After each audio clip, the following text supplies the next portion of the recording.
श्रीरामचंद्रः स भगवान् अद्वैत परमानंदात्मा यत्परब्रह्म भूर्भुवः स्वः तस्मै वै नमो नमः। ओम यस्मिन् सर्वं यतो सर्वं यः सर्वं सर्वतश्चेह यस्य सर्वमयो नित्यं तस्मै सर्वात्मने नमः। तस्मै सर्वात्मने नमः। ओम। मेरी प्रियात्माओं, आप लोगों को मैं पहले बताया हूँ कि शाश्वत सनातन धर्म का मूल आधार त्रिविध विज्ञान है। वर्तमान में जिसे हिंदू धर्म के नाम से जाना जाता है, यह हिंदू धर्म विश्वास पर नहीं विज्ञान पर प्रतिष्ठित है।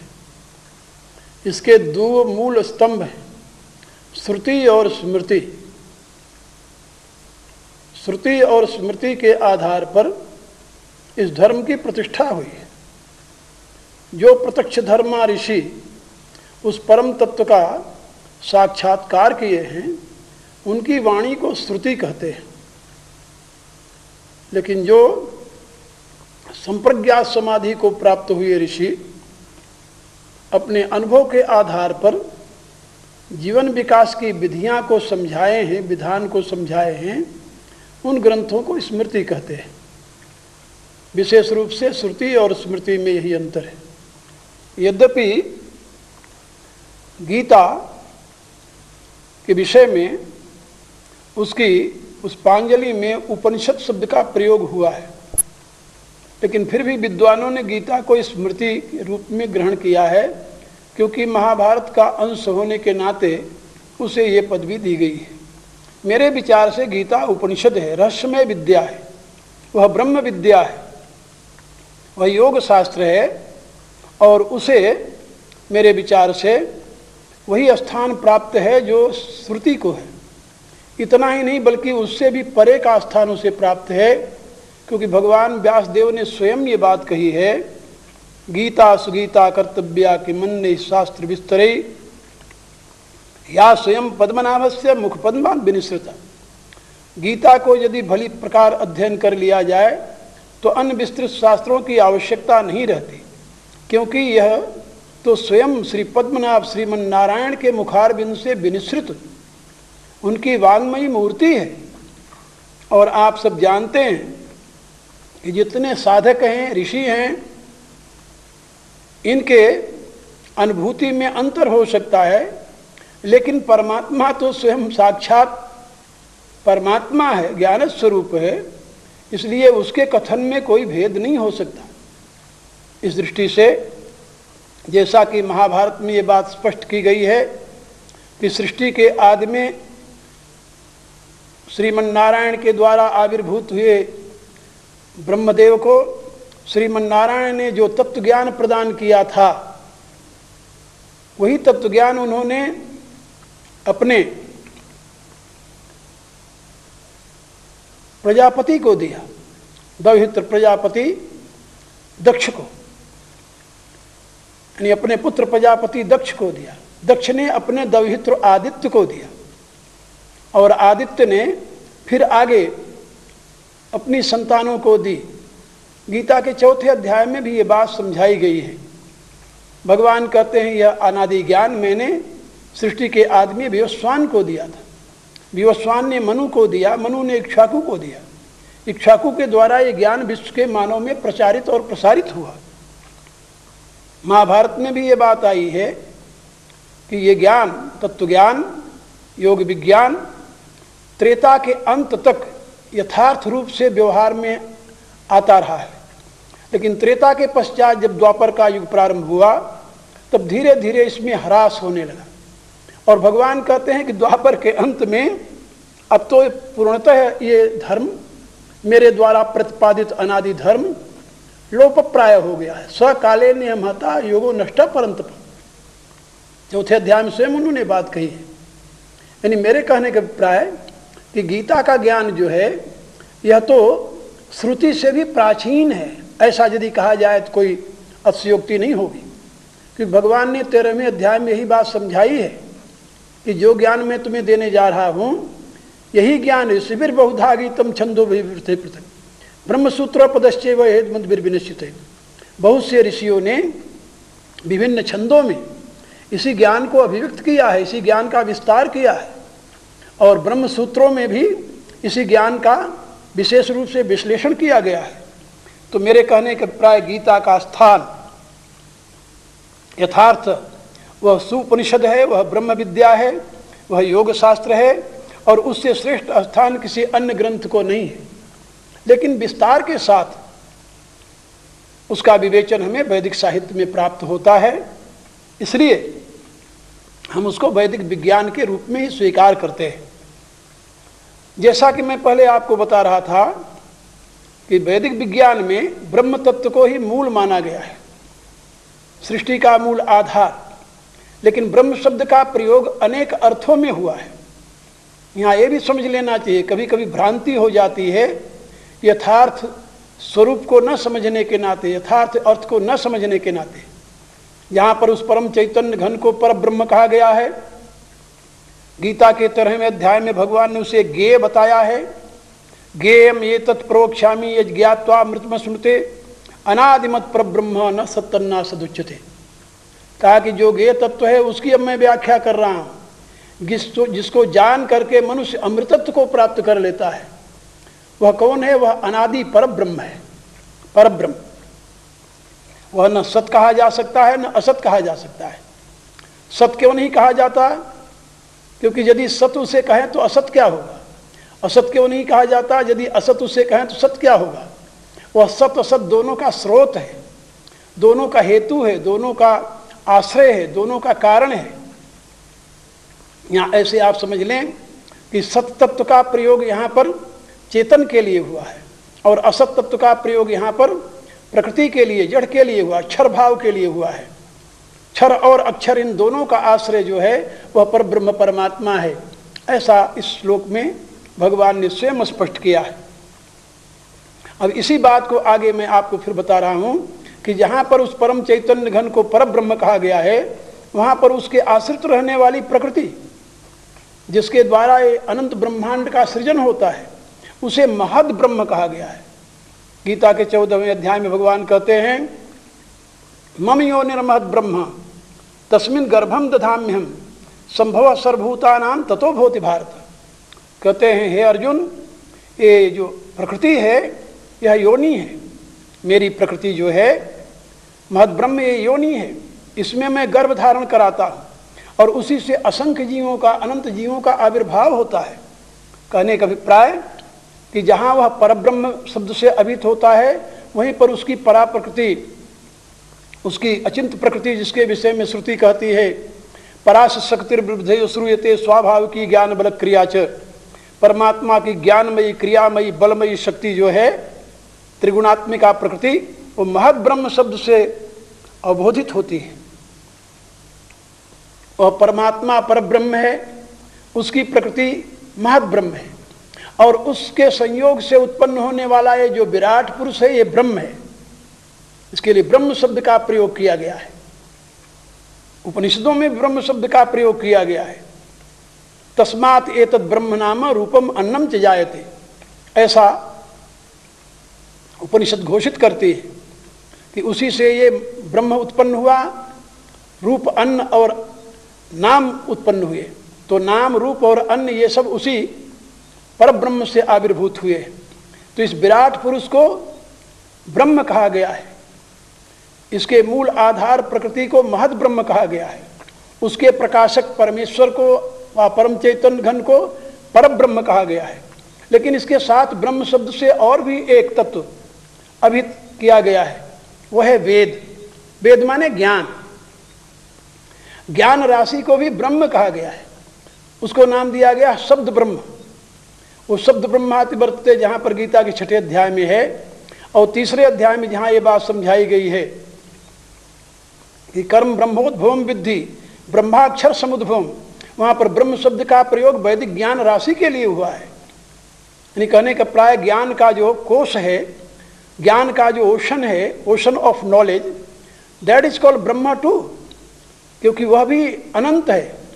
ब्रह्म शब्द का अर्थ होता है जिससे महान और कुछ न हो। तो ज्ञान से महान और क्या है? ज्ञान सर्वव्यापी सत्ता है।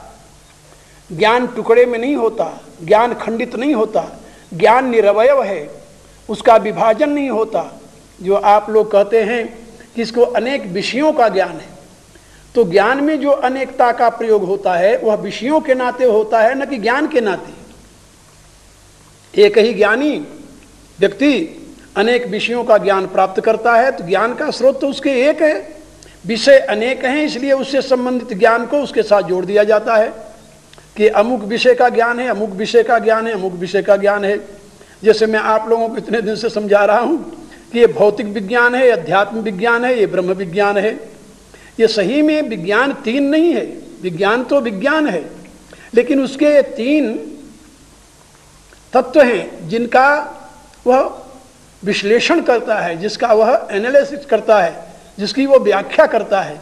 इसलिए वो त्रिविध विज्ञान कहा जाता है। एक ही विज्ञान तीन नहीं है, और वह एक विज्ञान ही ब्रह्म विज्ञान है। ब्रह्म विज्ञान का ही अंशाभिव्यक्ति अध्यात्म विज्ञान है, उसी की अंशाभिव्यक्ति भौतिक विज्ञान है। इसलिए यहाँ पर ज्ञान कोश को भी ब्रह्म शब्द से अवबोधित किया गया है। गीता में परब्रह्म, महद्ब्रह्म, ब्रह्म आदि जो शब्दों का प्रयोग हुआ है वह इन्हीं अर्थों में हुआ है। उपनिषदों में भी इन्हीं अर्थों में होता है। कभी कभी आदमी व्याख्या करने वाला चूक जाता है। ब्रह्म शब्द का जब उच्चारण करता है तो सोचता है यहाँ ब्रह्म शब्द पर ब्रह्म परमात्मा के लिए ही कहा गया है, लेकिन ऐसी बात नहीं है। प्रसंगानुसार वहाँ देखना चाहिए कि यहाँ पर ब्रह्म शब्द का प्रयोग किसके लिए हुआ है, और ये त्रिविध विज्ञान जो है वही उसका विश्लेषण करता है, वही उसका एनालिसिस करता है। इसलिए ब्रह्म परमात्मा, परब्रह्म परमात्मा, महद्ब्रह्म उसकी प्रकृति, ब्रह्म उससे द्वारा अभिव्यक्त विराट पुरुष, और ब्रह्म शब्द का प्रयोग उसके अनंत असीम ज्ञान राशि से भी है। ये सब ब्रह्म विज्ञान के ही स्वरूप है। और भारतीय ऋषियों ने जिस अवस्था में पहुंच करके इन संपूर्ण तत्वों का अनुसंधान किया और उसको प्रकाशित किया, वह सही में अपने आप में बेजोड़ है, अद्भुत है, यूनिक है। दुनिया के किसी धर्म में आपको यह दृष्टि नहीं मिलेगी। मैं दावे के साथ, विश्वास के साथ आपसे कह सकता हूं कि दुनिया में किसी भी प्रचलित धर्म में आपको ये त्रिविध विज्ञान की दृष्टि नहीं प्राप्त होगी, क्योंकि मैंने जितने उपलब्ध धर्म ग्रंथ हैं दुनिया के, सभी के मूल ग्रंथों का अध्ययन किया है और उनको बारीकी से अध्ययन किया है, देखा है।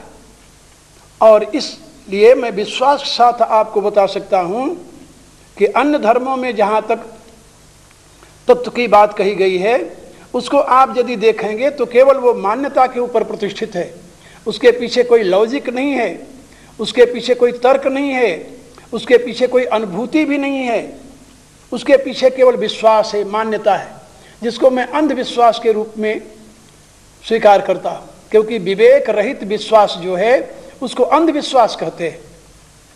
विश्वास और अंधविश्वास में क्या अंतर है? कुछ लोग कहते हैं विश्वास तो अंधा ही होता है। विश्वास हमेशा अंधा नहीं होता, ना ना। तुलसीदास जी ने अपनी रामायण में इसके विषय में व्याख्या की है। जाने बिनु न होई परतीति, बिनु प्रतीति होई नहीं प्रीति, प्रीति बिना नहीं भगत दृढ़ाई, जिम खगेश जल की चिकनाई। उनका कहना है कि बिना जाने विश्वास होता ही नहीं। बिना जाने, बिना अनुभूति के जो विश्वास होता है उसी को अंधविश्वास कहते हैं। और वर्तमान में ऐसी बहुत सी बातें आपको पढ़ने को, सुनने को मिलेंगी जो उस अंधविश्वास पर प्रतिष्ठित है। विश्व में एक ऐसी मान्यता प्रचलित है कि परमात्मा के यहाँ जब जीव जाता है तो परमात्मा उसके न्याय के लिए उसके अपने मसीहा से पूछता है कि इसको किस प्रकार की न्याय दी जाए, और मसीहा के कथनानुसार वो न्याय देता है। कहने का अभिप्राय परमात्मा अबोध है, परमात्मा को इतनी समझ नहीं है, परमात्मा को इतना ज्ञान नहीं है कि वह किस प्रकार से उसके साथ न्याय करे। ये बातें अंधविश्वास पर प्रतिष्ठित हैं। ये विश्वास पर प्रतिष्ठित नहीं है कि उसके पीछे कोई लॉजिक नहीं है, इसके पीछे कोई तर्क नहीं है, इसके पीछे कोई युक्ति नहीं है, इसके पीछे कोई साइंस भी नहीं है। आप जो कुछ भी करते रहें, मानवों की हत्या करते रहें, बलात्कार करते रहें, लोगों को लूटते रहें, ईमान के नाम पर, धर्म के नाम पर, मजहब के नाम पर, रिलीजन के नाम पर, और आखिर में आपका मसीहा कहेगा कि इन्होंने हमारे आज्ञा का पालन किया है इसलिए इनको जन्नत भेज दिया जाए, तो क्या राय है? आपके चरित्र आपको स्वर्ग में जाने के काबिल बनाएंगे क्या? और यदि मसीहा के कहने मात्र से यदि आपको स्वर्ग का स्थान प्राप्त हो रहा है, इतना अनाचार, अत्याचार, दुराचार करने पर भी, लूटमार करने पर भी, मानवों की हत्या करने पर भी, धर्म के नाम पर, ईश्वर के नाम पर, तो मैं समझता हूं कि शैतान को कौन सा स्थान मिलेगा। इसलिए मेरे कहने का अभिप्राय कि दुनिया में कोई ऐसा धर्म नहीं है जो इस त्रिविध विज्ञान के ऊपर प्रतिष्ठित हो। आपको ऐसा धर्म केवल एक धर्म मिलेगा, शाश्वत सनातन हिंदू धर्म।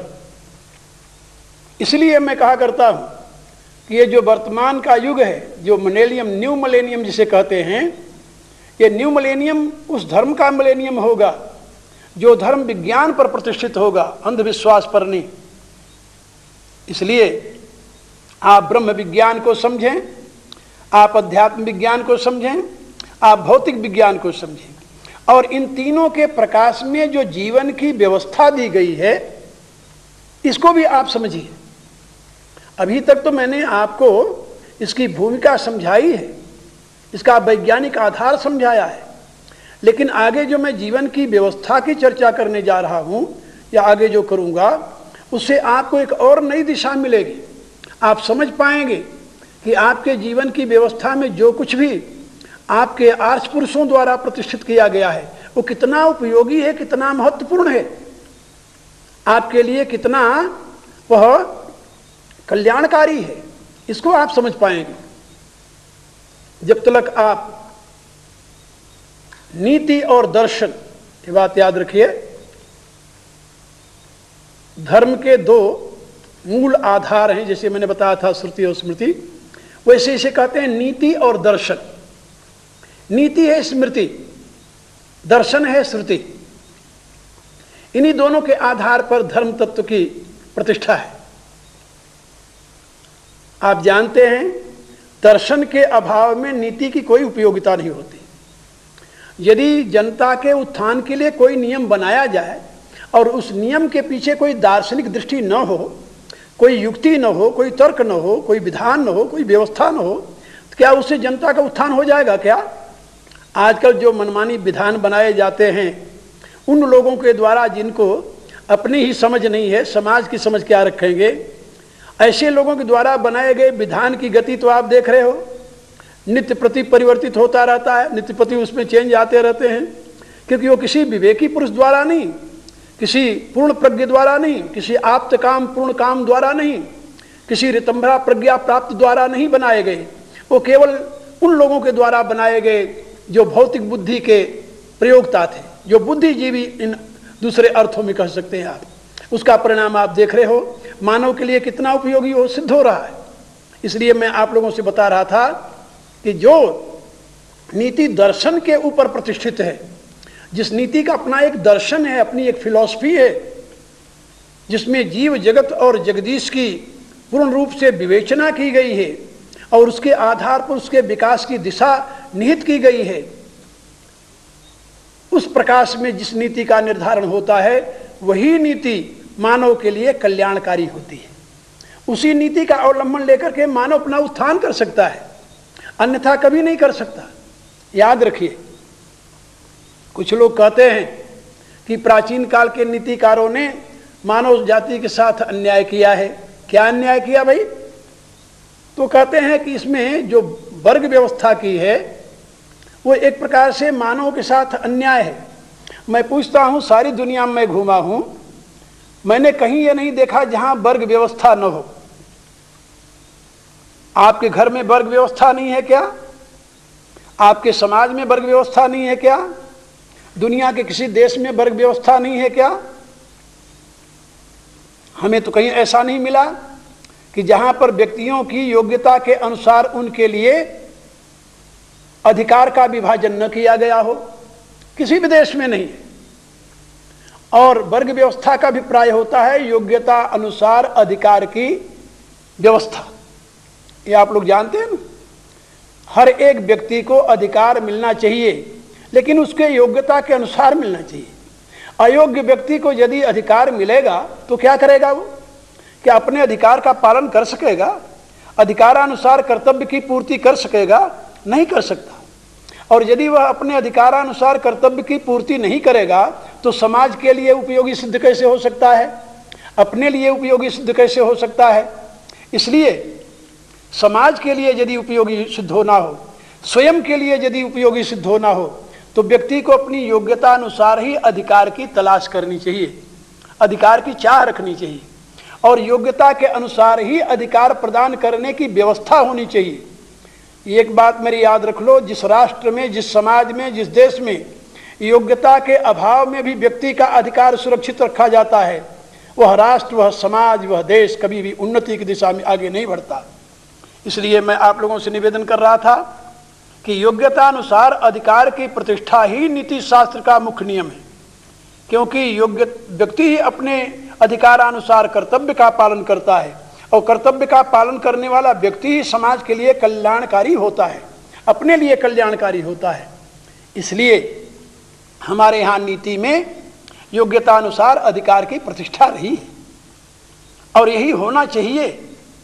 जिन देशों में आप उन्नति देखते हैं वहाँ योग्यता अनुसार अधिकार की प्रतिष्ठा है।